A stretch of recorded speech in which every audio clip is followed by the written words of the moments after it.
most people you ask, you hand them a knife, put a cow or pig in front of them, most people wouldn't be able to slit that animal's throat because it's a really violent, bloody, brutal act, and I don't think doing something like that comes natural to any of us. We resort to something like that in a desperate situation, right? Well, it's called survival and eating. Yeah. I mean, I'm a hunter too.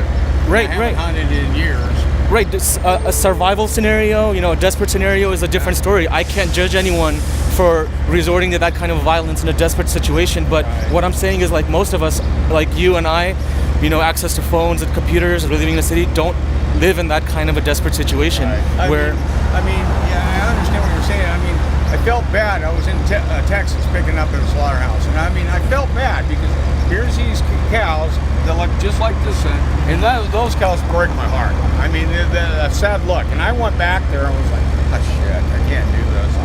And then because they had to turn around to get me in. And I went to Texas, and I'm in the office, and the guard's walkie-talkie's going off, and we hear, we got 4 runners. And then all of a sudden, we got 3. What is it, 4 or 3? And then they go, well, 3. One's next to me like a dog, a little puppy dog, and it's following me all around. That broke my heart because you knew that thing was raised from the calf until it was sold.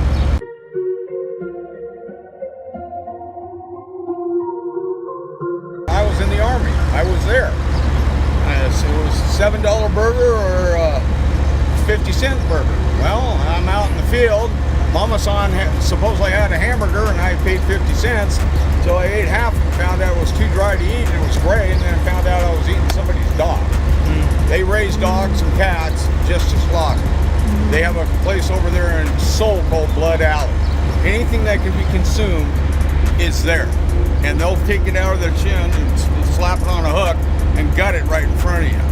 The blood runs down the alley. That's why it's called Blood Alley. Right before the Olympics, they shut it down because they didn't want tourists to see that. But you're talking about a third world country that will bathe, drink out of the same creek that we consider a slough. These people are drinking out of it. These people live off of $3,500 for the whole year in a village. I mean, they think we are millionaires because we've got it so easy compared to them. So their survival is different than ours. And I had all the respect for those people over here. I mean, I took too much for granted when I was here. And my life changed a lot because of that. But when it comes to eating, I can live on peanut butter and jelly. I can live, but see, I eat my chili too, and it's got... Yeah. You can make vegan chili. It's very good. You can make vegan chili.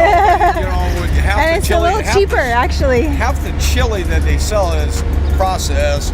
It's not real. Yeah, you make your own. You get your own can of beans and stuff. My wife does that. I understand what you're saying about survival and things.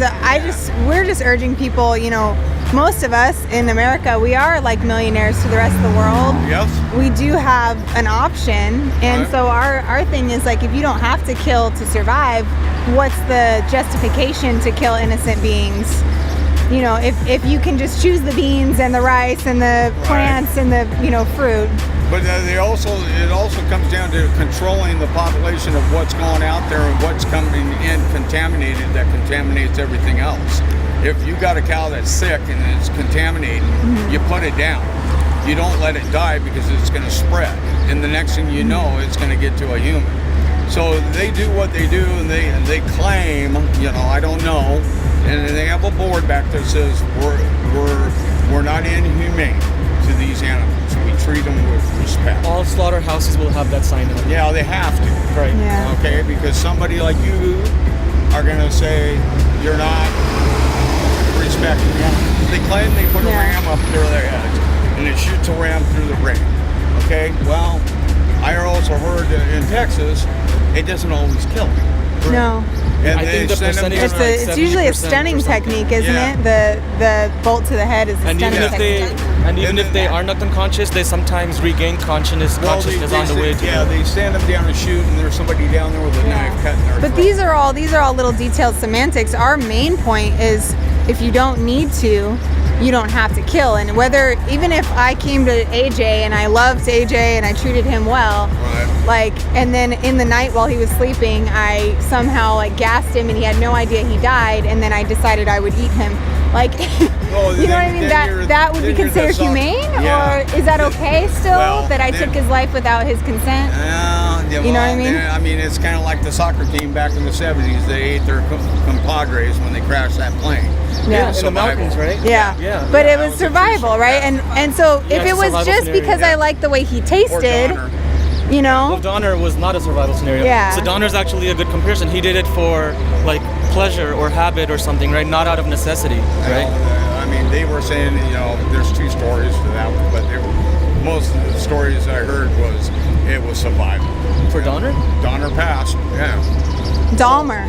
Oh, is that's who you're what talking about. Dahmer, Not the no, Donner Donner party. passed. Oh, okay. Yeah. There's two. They're very Dahmer, yeah. similar. He got what he deserved. Dahmer, yeah. Okay, and so did He was curious, is what he Gracie. said. I watched Yeah, an interview. Gracie, he got what he deserved.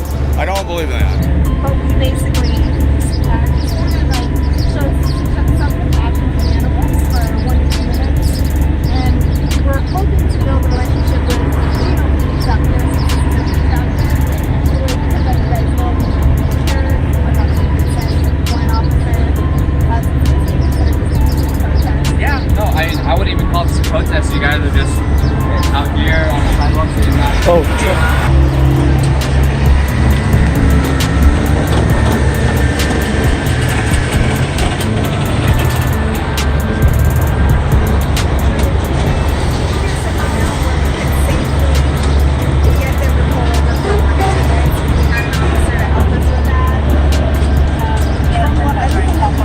chapters around the world, that is all legal. So we're just hoping that I'll say like I'm not fully sure about.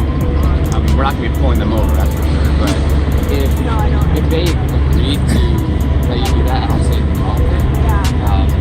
But obviously I don't think you guys are doing anything wrong. That's just We what I normally, know. so just so you know exactly what happens, we normally, what we were told by the Chino PD last time is this line here before it goes down. That's private property, and then over here it's public property. When they come, we will walk slowly across. Don't stop, but we walk with the signs. The sign is asking for 2 minutes, please. And it's like, hey, you're just pedestrians crossing the street, and Yeah. So then we were told that's all legal as long as we're not like. impeding yeah, as long as you're not like doing Right. And so stopping them from driving. we do Right. that. And as we grow, like in Vernon, there's 170 people. Oh, it's like a kind of a train. Like, well, in Vernon, cops actually like help us legally stop the truck for 2 minutes. Here, we're trying to get to that relationship with both the slaughterhouse and the I law know if you go enforcement. to, Okay. Yeah. I don't see anything wrong here, so I'm gonna take off. All right. I wish good luck to you guys. Thanks so much. All right, take care.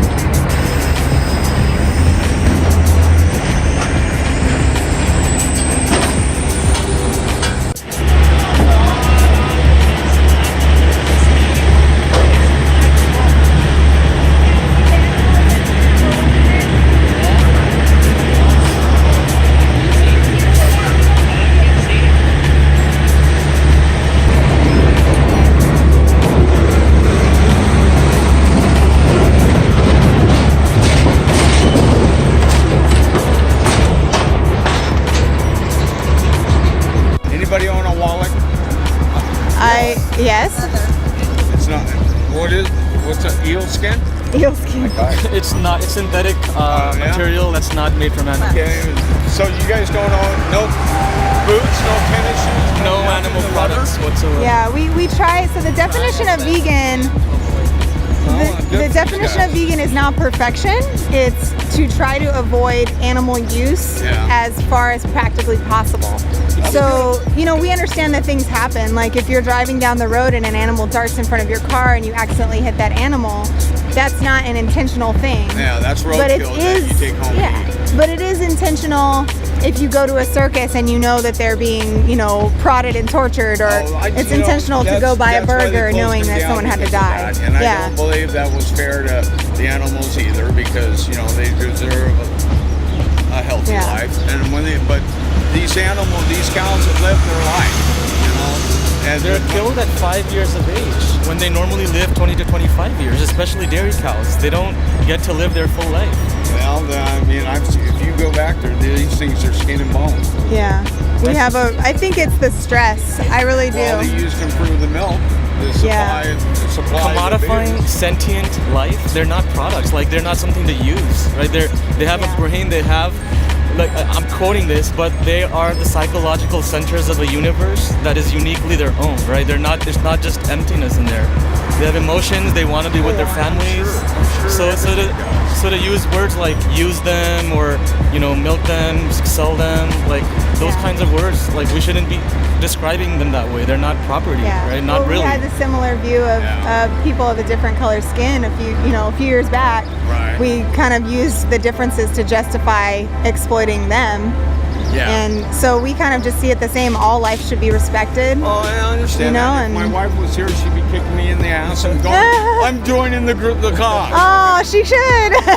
Around You got a cat or a dog or a hamster or anything? Dogs and rescue dog and a runt, Chihuahua and Shawini. Wow, so you got a few of them. Feral cat that was a kitten and she doesn't like to be picked up. On a farm. Like Yeah, the way that I kind of went vegan is I was sitting watching a health documentary. I was sitting right next to my cat, and it was all about health. It wasn't like an ethical thing. And in the middle of the documentary, this girl starts showing about 3 minutes of slaughterhouse footage. Yeah. And I'm sitting next to my cat, and I'm, realizing like I spend my money on this daily. These animals that I don't know personally, I'm paying for their death, and yet I love, protect, fiercely adore this animal. Yeah, And I just broke down. He could tell you, he came through the door. We were living in Boston at the time. I was surrounded by tissues, holding the cat, rocking him, saying, I'd never eat you. And he goes, oh my God, what's going on? And I said, I'm never eating meat again. And he goes, why? I said, well, for that reason. How do I love one animal who has the same ability to value their life, avoid pain, his own personality? I just know him personally. That's the only difference, is I know him personally. So if you take that with humans, like, I don't know you personally, you might be tasty. I could justify, I'm old. Eating you. And He doesn't get any sun. He hurt him. yeah. So I'm white. it's about like having a logical line of thinking. Is if I'm gonna love animals and be an animal lover, I love all animals. Well, see, my late fiance and my wife, they never ate meat until I came into their lives. Oh, really? Okay. My late fiance passed away. She was quadriplegic, and then the wife never ate beef. And she goes, God damn it, I'm getting fat and I don't want to eat no more beef. I'm not looking at that. Okay, how about pizza? Nope. And, she's basically like you guys now, and I come home and there ain't no dinner, there ain't no breakfast, and I sit there looking. Oh, you're gonna eat her food with her? Huh? You won't eat her food with her? No? You don't like beans, rice, oatmeal? None of She that? buys her own food. I have my own food. Yeah, he knows a little about that. Salads, You don't have to just eat salad. pastas. He eats burritos every I grew up day. like you. I'm Mexican, so I eat like But a lot of vegan chicken, burritos. beef, like rice, beans. I do all that stuff. And when she went vegan, dude, it was a change. Just like any kind of diet. So I had to find like things that I like. So now like I'll use oil because oil makes a whole bunch of stuff delicious. So like for tacos or burritos, I'll like fry up some potatoes and put the same like seasoning I put on beef. Yeah. And then instead of like cheese, I add some avocado because it gives you like that creaminess. Dude, I don't know about, and then some hot sauce. I love hot sauce because I'm Mexican. Romaine works for me, lettuce. man. That's why Yeah. Mexicans don't have ulcers. Yeah. I was told by my adopted son from Tabasco. Really? I he hope that's says- true. I hope I he don't get goes, nuts. And so it is a change anytime you're You trying know to what? change I habits. I'll give you guys the benefit of the doubt to the point that I'll try. Okay? Hey. You see this? See this there? See that there? Yeah. I got them here. That's fatty tumors from eating too much beef. My dad has plugged up arteries in his neck. He just had a surgery done on one side. Yeah, I'm sorry. And he's fine.